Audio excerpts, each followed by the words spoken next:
Доброго дня, дорогие друзья! И снова понедельник. И сегодня у нас тройной праздник. Сегодня 3 международных очень серьезных праздника.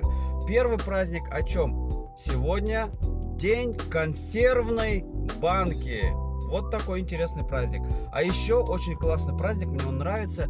Но думаю, наверное, мы его не будем отмечать. Но кто хочет, я поддержу как вообще без проблем. Сегодня еще день лазания по деревьям. Так что, если что, хотите, с удовольствием поддержу.